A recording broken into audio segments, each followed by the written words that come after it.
পালানোর দরজার টোকাই হাইতেন ন। সেফ এক্সিট তো বহুত পরের কথা।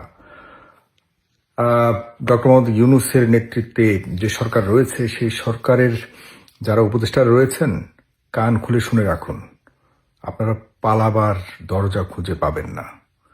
নোয়াখালীর ভাষায় একবার বলেছিল ওবায়দুল কাদের ছোট ভাই যে দরজার টোকাই হাইতেন ন। আসলে উনি সঠিকই ছিলেন। উনি সেই যখন আওয়ামী লীগ ক্ষমতায় ছিল তখন উনি এই বক্তব্য দিয়ে সারা বাংলাদেশে ভাইরাল হয়েছিল। ওনার কথাই সঠিক হয়েছে। দরজা টোকাইয়ে পায়নি আওয়ামী লীগের যারা দুর্নীতিবাজরা ছিল, তারা দরজা টোকায় পায়নি পালাবার জন্য। আপনারা তো আরো ভয়ঙ্কর অবস্থা করবেন। সে প্রথম থেকেই যারা বর্তমানে হাজারো মানুষের রক্তের বিনিময়ে যারা বর্তমানে ক্ষমতায় আছেন, যাদেরকে আমরা বসিয়েছি, যাদেরকে আমরা আগের সরকারের তুলনায় ভালো সরকারি কাজকর্ম করবে বলে আমরা তাদেরকে বসিয়েছি, এই উপদেষ্টারা কি ভালো কাজ করছে বলে মনে করছেন আপনারা? দেখুন, এক উপদেষ্টা, সাবেক উপদেষ্টা, এখনো পর্যন্ত 1 বছর যায়নি, এখনই তিনি বলছেন তার যারা কলিগ ছিলেন অন্য মন্ত্রীরা বা উপদেষ্টা তারা নাকি সেফ এক্সিট খুঁজছে। এই কথাগুলি কদিন প্রতিনিয়ত আমি বলে আসছি, বা অনেকেই বলছেন হয়তো, আমি বলে আসছি এই সরকারের উপদেষ্টারা প্রত্যেকের ব্যাংকের হিসাব দিতে হবে। তাদেরকে প্রথম থেকে বলা হয়েছে যে আপনারা আপনাদের ব্যাংক হিসাব দিন, আপনারা আপনাদের আগের কত টাকার মালিক আর এখন যখন মন্ত্রিত্ব ছাড়বেন তখন কত টাকার মালিক হয়েছেন, এগুলি আমরা যাচাই করতে চাই। কারণ আপনারা ভালো উদাহরণ তৈরি করতে এসেছেন, আপনারা টাকা চুরি করতে আসেননি।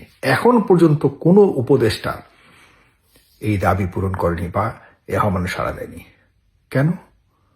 আপনারা কি তার মানে দুর্নীতি করতে এসছেন? আমরা করতে পারি দুর্নীতি, কারণ আমরা সরকারের খাই না, আমরা মানুষের খাই না, আমরা পরিশ্রম করে খাই, 2 নম্বরই করে যাই করি।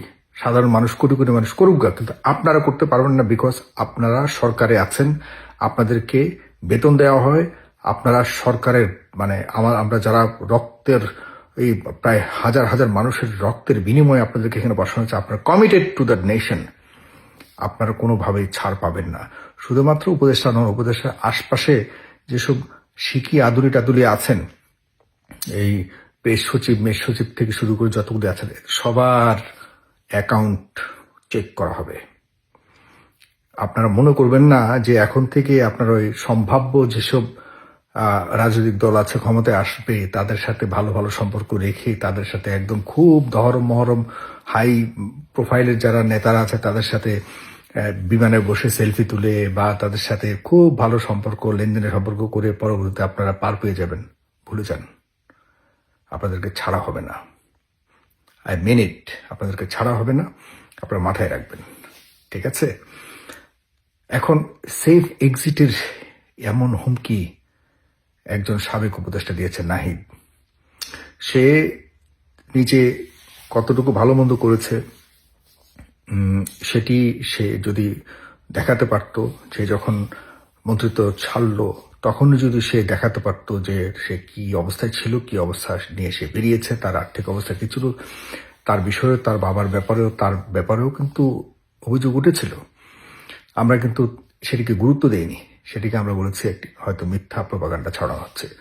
তার দায়িত্ব ছিল, সে যখন মন্ত্রিত্ব ছেড়েছে তখন কিন্তু এগুলিকে স্পষ্টভাবে জনগণের কাছে বলা উচিত ছিল, সে করেনি। তার এই পুরো দল কিভাবে চলছে? এনসিপি কার টাকায় চলছে? এনসিপি এত বড় বড় প্রোগ্রাম কার টাকায় চলছে? এনসিপির যেসব নেতারা রয়েছে তারা বাড়ি টাড়ি করে বাড়ি ঘর এক একটা আঙ্গুল ফুলে কলা গাছ কার টাকায় হয়েছে? এগুলিকে জবাব দিবে না? দিতে হবে। কারণ তারা এখন আর জুলাই এই চেতনা বিক্রি করে চলবার মতো কোনো সুযোগ নেই, কারণ তারা এখন নিজেরাই একটা দল করেছে। সুতরাং এনসিপির নেতারা যারা রয়েছেন, আপনারা এনসিপির নেতা, আপনারা জুলাইয়ের অংশীদার নন, আমরা সবাই জুলাইয়ের অংশীদার, আপনারা এখন এনসিপির মালিক, আপনাদেরকে জবাবদিহি করতে হবে। কিন্তু আপনারা করেননি। আপনাদের এই বিষয়গুলো স্পষ্ট করা উচিত, কারণ আপনারা জুলাইকে পুঁজি করে খালি আপনারা চতুর্দিকে দখলদারিত্ব করে যাবেন, সব জায়গাতে আপনারা হাম করেঙ্গে তেম করেঙ্গে একটা ভাব নিয়ে সব জায়গাতে চলবেন। এগুলো শেষ করা উচিত, এগুলো শেষ হওয়া উচিত। কারণ আপনারা সব জায়গাতেই নিজেদের শুধুমাত্র আশপাশে যারা আছে তাদেরকে নিয়েই বহুত কিছু করছেন, আস্তে আস্তে সব খবর বের হবে, এনসিপির লোকজন আপনাদেরকে বলে রাখছে। যাই হোক, এখন মূলত উপদেষ্টা যারা রয়েছেন, রিজওয়ানা হাসান তিনি বলেছেন যে তিনি দেশ থেকে যাবেন না, দেশেই থাকবেন। অন্যরাও বলেছেন, আসিফ মাহমুদ বলেছেন, সবাই বলেছেন। ঠিক আছে ভাই, তাহলে আপনারা দেশেই থাকবেন। অবশ্যই আপনার দেশ থেকে বের হওয়ার কোনো সুযোগও নাই, কারণ ওই রকম সুযোগ আপনারা পাবেন না। কারণ কোথাও গিয়ে আপনারা ওরকম ভাবে সুযোগ মানে খুব শান্তিপূর্ণভাবে বসবাস করতে পারবেন, এটাও সম্ভব না।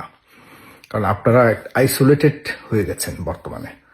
আপনারা বর্তমানে শুধুমাত্র সরকার হয়ে গেছে, মনে হয় যেন অমঙ্গল গ্রহ থেকে একটা রেডিমেড সরকার বসছে। এদের সাথে জনগণের কোনো সম্পর্ক নেই। এরা নির্দিষ্ট কিছু কাজ করছে। যারা এদেশের জন্য যারা প্রাণ দিয়েছে, 24-এ যারা যুদ্ধ করেছে, এদের সাথে এই সরকারের কোনো সম্পর্ক নেই। তো যাই হোক, আপনারা এভাবেই থাকুন, আপনারা এভাবে করুন, চলুন। আপনারাই সব করেছেন ভাবটা এমন, কিন্তু আপনাদেরকে যাই করছেন এগুলির হিসাব আপনাদেরকে দিতে হবে পূর্ণাঙ্গভাবে। সুতরাং সবাইকে আমি সজাগ থাকতে বলবো এদের ব্যাপারে। আমরা এই জুলাই এখন এমন একটা পর্যায়ে চলে গেছে, একটা কি বলবো, খুব দুঃখের জায়গায় চলে গেছে। খুব আফসোস হচ্ছে আদৌ থেকে জুলাই হয়েছিল কিনা, এমন একটা ভাব চতুর্দিকে চলমান, এমন একটা অনুভব মাঝে মধ্যে জাগ্রত হয় মনের মধ্যে, যে আসলে এতগুলি মানুষ জীবন যে দিয়েছে। আমাদের যে 2024-এর এই কিছুদিন আমরা যে রাত দিন একাকার করে এই স্বৈরাচারের বিরুদ্ধে লড়াই করে অনেক মানুষ প্রাণ দিয়েছে, অনেক যুদ্ধ করেছে, এই বিষয়গুলো মনে হয় যেন স্বপ্ন ছিল। এগুলির বাস্তবতা বর্তমানের সাথে কোনো কিছুর মিল খুঁজে পাচ্ছি না। এগুলি এই একটা রক্তাক্ত কয়েকটা দিন মনে হয় যেন ইতিহাস থেকে মুছে গেছে। খুব কষ্ট লাগছে। কারণ শুধুমাত্র রাজনৈতিক লাভের জন্য সবাই দৌড়াচ্ছে। এই যে দেশের জন্য, যে গণতন্ত্রের জন্য এতগুলো মানুষ প্রাণ দিয়েছে, এতদিন ধরে রাজনৈতিক যুদ্ধ চলেছে, সেই গণতন্ত্র, সেই দেশ, সেই রাজনৈতিক চিত্র এখন দেখছি না। আগের মতোই সবকিছু চলছে। সুতরাং আমি কথা বেশি না বাড়িয়ে এতটুকুই বলবো, সেভ এক্সিট বলতে কোনো শব্দ আর বাংলাদেশে থাকবে না। এক্সিট নেবেন, but you have to be filtered, you have to be scanned. আপনি কি করেছেন না করেছেন সব কিছুর হিসাব নিকাশ দিয়ে আপনাকে যেতে হবে। এবার যেই মনে করেন যে চ্যালেঞ্জ গ্রহণ করবার মতো সেই সচ্ছলতা আছে, আপনারা গ্রহণ করুন। না, এভাবে ছাড়া হবে না ইনশাআল্লাহ।